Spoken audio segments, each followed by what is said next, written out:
नमस्कार। EPS 95 pension धारकों के साथ साथ देश के लाखों कर्मचारी पेंशन धारकों के लिए भी इस वक्त की बड़ी खबरें आ रही है। जी हां दोस्तों, पेंशन धारकों के लिए पहली बड़ी खबर की बात करें तो बिग ब्रेकिंग न्यूज आप सभी के लिए निकलकर सामने आ रही है। ईपीएस 95 हायर पेंशन भोगियों के लिए कर्मचारी भविष्य निधि संगठन ने जारी किया है ताजा आदेश। दोस्तों, आखिरकार ईपीएस 95 पेंशन भोगियों की हायर पेंशन को लेकर ईपीएफओ ने क्या आदेश जारी किया, आखिरकार किस दिन से आप सभी को हायर पेंशन का लाभ देखने को मिलेगा, इसको लेकर क्या बड़ी खबर है, इसके बारे में भी दोस्तों आज की इस वीडियो के अंदर बात करेंगे। वहीं बात करने वाली हैं प्राइवेट कर्मचारियों की बल्ले बल्ले बढ़कर इतनी ज्यादा हुई मंथली पेंशन। तो आखिरकार प्राइवेट कर्मचारियों के लिए खुशखबरी क्या है, ईपीएफओ ने मासिक पेंशन बढ़ाने के लिए क्या ऐलान किया है, प्राइवेट एम्प्लॉयज की मंथली पेंशन इंक्रीज होने को लेकर बड़ी खबर निकलकर सामने आई है। तो इसके बारे में भी आज की इस वीडियो के अंदर बात करेंगे। वहीं आप सभी के लिए बात करने वाले हैं कर्मचारी भविष्य निधि संगठन का आप सभी के लिए शानदार नियम लागू होने वाला है। अब सरकार आपको कम से कम 9,000 रुपए की पेंशन के साथ डीए देने वाली है। तो आखिरकार मिनिमम पेंशन 9,000 प्लस डीए को लेकर क्या बड़ा अपडेट आप सभी के लिए निकल कर आया है, इसके बारे में बात करेंगे। साथ ही सभी पेंशन पाने वालों के लिए बड़ी खुशखबरी है। 2 नए नियम दोस्तों नए साल से आप सभी के लिए लागू हो रहे हैं। तो दोस्तों नए साल से 2 नए नियम आखिरकार पेंशन को लेकर कौन से लागू हो रही हैं, इसके बारे में भी आज की इस वीडियो के अंदर बात करेंगे। इसलिए आप सभी पेंशन धारकों से निवेदन करते हैं कि दोस्तों आज की इस वीडियो को आप लास्ट तक देखिएगा। साथ ही हमारे चैनल पर नए हैं तो चैनल को भी सब्सक्राइब जरूर कर दीजिएगा। तो चलिए बिना किसी देरी के संपूर्ण जानकारी को वीडियो के अंदर इन खबरों को विस्तार से जान लेते हैं। जी हाँ, तो दोस्तों पहली बड़ी खबर की बात करें तो बिग ब्रेकिंग न्यूज निकल कर आई है ईपीएस 95 हायर पेंशन को लेकर। ईपीएस 95 पेंशन भोगियों की हायर पेंशन पर कर्मचारी भविष्य निधि संगठन का नया आदेश जारी। इस दिन खाते में मिलेगी हायर पेंशन। जी हाँ, तो दोस्तों कर्मचारी भविष्य निधि संगठन ने हायर पेंशन के लिए अब अंतिम अवसर आप सभी को दे दिया है। ईपीएफओ ने नियोक्ताओं से यहाँ पर जो है उन मामलों के उत्तर प्रस्तुत करने का अनुरोध कर दिया गया है जहां पर कर्मचारी भविष्य निधि संगठन द्वारा अतिरिक्त जानकारी या फिर स्पष्टीकरण मांगा गया था। इसको लेकर आप सभी के लिए डेट इंक्रीज कर दी जा चुकी है। तो दोस्तों कर्मचारी भविष्य निधि संगठन ने माननीय सुप्रीम कोर्ट के 4 नवंबर 2022 के आदेश के अनुपालन में उच्च वेतन पर पेंशन के लिए पात्र पेंशन भोगियों और सदस्यों को आवेदन जमा करने की सुविधा प्रदान की गई थी। यह सुविधा दोस्तों 26 फरवरी 2023 को शुरू की गई थी। पहले यह सुविधा 3 मई 2023 तक थी। कर्मचारियों के अनुरोध पर इसे 26 जून 2023 को किया गया, फिर 11 जुलाई 2023 तक बढ़ाया। तो इसमें कुल प्राप्त जो आवेदन हुए थे उच्च वेतन पर पेंशन के लिए 17,49,000 आवेदन प्राप्त हुए थे। तो लंबित मामलों का विश्लेषण किया गया और समय सीमा के अंदर दोस्तों विस्तार होगा। पहला विस्तार आप सभी के लिए बताएं तो 30 सितंबर 2023 तक, दूसरा 30 दिसंबर 2023 तक, तीसरा 31 मई 2024 तक और चौथा अब आप सभी के लिए कर दिया जा चुका है जो कि 25 जनवरी 2025 तक। इसके बावजूद भी यहाँ पर जो है 3.1 लाख से अधिक आवेदन अभी भी नियोक्ताओं के पास लंबित पड़ी हैं। तो ईपीएफओ द्वारा यहाँ पर ताजा निर्णय आप सभी के लंबित मामलों को लेकर लिया गया है। नियोक्ताओं को 31 जनवरी 2025 तक का समय दिया गया है ताकि वे लंबित आवेदनों के वेतन विवरण ऑनलाइन जो है वो अपलोड कर सकें। जिन 4,66,000 मामलों में ईपीएफओ ने अतिरिक्त जानकारी या स्पष्टीकरण मांगा है उन पर दोस्तों 15 जनवरी 2025 तक जवाब प्रस्तुत करने का निर्देश भी सामने दिया है। तो ईपीएफओ ने यह स्पष्ट कर दिया है कि यह अंतिम अवसर है और नियोक्ता समय पर सभी लंबित आवेदनों की कार्यवाही को सुनिश्चित करें।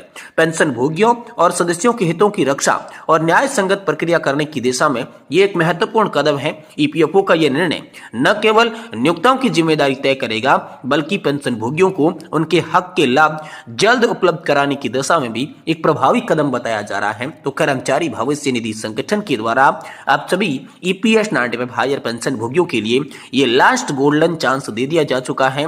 अब दोस्तों आप अपनी जो पेंशन है वो बढ़ा सकते हैं, वरना दोस्तों आप सभी के लिए यहाँ पर बेहद ही ज्यादा दिक्कत आगे आने वाले समय में हो सकती है। ये बड़ा अपडेट हाल फिलहाल में सभी पेंशन भोगियों के लिए निकल कर सामने आ चुका है। वहीं दोस्तों प्राइवेट कर्मचारियों की बल्ले बल्ले होकर बताई जा रही है। प्राइवेट कर्मचारियों के लिए खुशखबरी है। कर्मचारी भविष्य निधि संगठन ने मासिक पेंशन बढ़ाने का ऐलान कर दिया है। प्राइवेट एम्प्लॉयज के लिए मंथली पेंशन को इंक्रीज कर दिया जा चुका है। तो दोस्तों प्राइवेट सेक्टर में कर्मचारियों के लिए बड़ी खुशखबरी है। कर्मचारी भविष्य निधि संगठन ने हाल ही में एक महत्वपूर्ण घोषणा की है, जिसमें मासिक पेंशन की राशि को बढ़ाने का प्रस्ताव रखा गया है। यह कदम लाखों कर्मचारियों और पेंशन भोगियों के लिए राहत की बात है, जो लंबे समय से पेंशन की राशि की वृद्धि की मांग कर रही थी। नए प्रस्ताव के अनुसार ईपीएफओ ने एम्प्लॉयज पेंशन स्कीम के तहत न्यूनतम मासिक पेंशन की राशि बढ़ाने का निर्णय लिया है। यह वृद्धि न केवल वर्तमान पेंशन भोगियों को लाभान्वित करेगी, बल्कि भविष्य में सेवानिवृत्त होने वाले कर्मचारियों के लिए भी फायदेमंद साबित होगी। तो आइए इस घोषणा के बारे में विस्तार से बात करते हैं। ईपीएफओ पेंशन वृद्धि योजना एक नया प्रस्ताव है, जिसके तहत यहाँ पर ईपीएस 95 के पेंशन के अंतर्गत आने वाले न्यूनतम मासिक पेंशन की राशि को बढ़ाया जाएगा। इस योजना का मुख्य उद्देश्य पेंशन भोगियों की आर्थिक स्थिति को मजबूत करना और बेहतर जीवन स्तर प्रदान करना है। वर्तमान में ईपीएस के तहत न्यूनतम मासिक पेंशन 1000 रुपए है, जो कि 2014 से लागू है। हालांकि बढ़ती महंगाई और जीवन यापन की बढ़ती लागत को देखते हुए यह राशि अपर्याप्त मानी जा रही है। इसी कारण कर्मचारी भविष्य निधि संगठन ने इस राशि को बढ़ाने का निर्णय ले लिया है। तो प्रस्तावित पेंशन वृद्धि की मुख्य बातों की बात करें तो न्यूनतम पेंशन में वृद्धि की बात करें तो ईपीएफओ ने प्रस्ताव दिया है कि न्यूनतम मासिक पेंशन को 1000 रुपए से बढ़ाकर 3000 रुपए किया जाए। इस वृद्धि से लगभग 65 लाख पेंशन भोगियों को लाभ मिलने की उम्मीद बताई जा रही है। सरकार को इस योजना पर प्रतिवर्ष लगभग 14,500 करोड़ रुपए का अतिरिक्त खर्च भी आएगा। योजना की शुरुआती की तिथि अभी घोषित नहीं की गई है, लेकिन इसे जल्द ही लागू करने की उम्मीद सभी पेंशन धारकों के लिए बताई जा रही है। तो पेंशन वृद्धि का लाभ लेने के लिए आपके पास में कुछ पात्रता मानदंड भी रखे गए हैं।